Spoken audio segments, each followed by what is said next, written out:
অসীম দয়ালু এবং পরম করুণাময় মহান আল্লাহ তাআলার নামে শুরু করছি।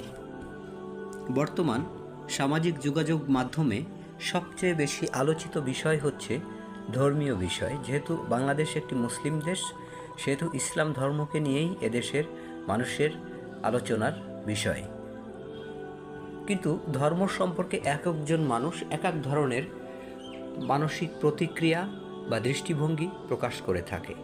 আমার দৃষ্টিতে ধর্ম মূলত মানুষকে তার মানবিক গুণাবলী বিকশিত করা, মানুষের জীবনের ক্ষুদ্রতর অস্তিত্বকে বৃহৎ অস্তিত্বের অনুসন্ধান দেওয়া এবং সর্বোপরি যে কোনো অবস্থায় মানসিক প্রশান্তি প্রদানে ধর্ম সর্বশ্রেষ্ঠ অবস্থায় রয়েছে।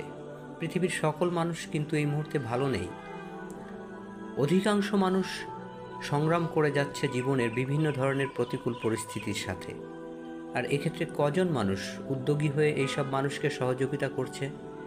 সম্ভবত খুব অল্প সংখ্যক লোক। কিন্তু এই সংগ্রামী মানুষগুলো ধর্মীয় অনুভূতি ব্যক্ত করার মধ্য দিয়ে এমন এক মানসিক প্রশান্তি এবং শক্তি অনুভব করে যে এটিই মূলত তাকে এই প্রতিকূল পরিস্থিতির সাথে যুদ্ধের সাহায্য করে এবং মানসিক সাপোর্ট দিয়ে যায়।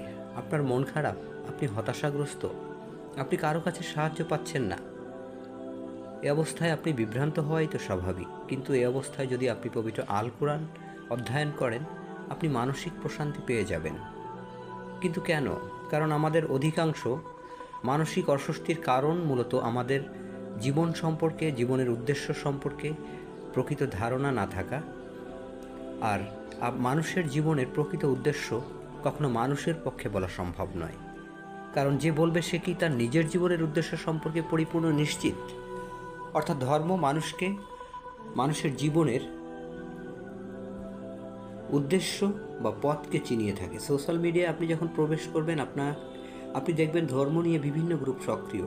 তারা কেউ পরস্পরের প্রতি দোষাদোষী, নিন্দা, বিদ্বেষ পোষণ করছে। আবার কিছু আছে তারা নাস্তিকতাবাদ নিয়ে এমনভাবে নিজেকে উপস্থাপন করছে যেন তারা পৃথিবীর সবচেয়ে জ্ঞানী ব্যক্তি।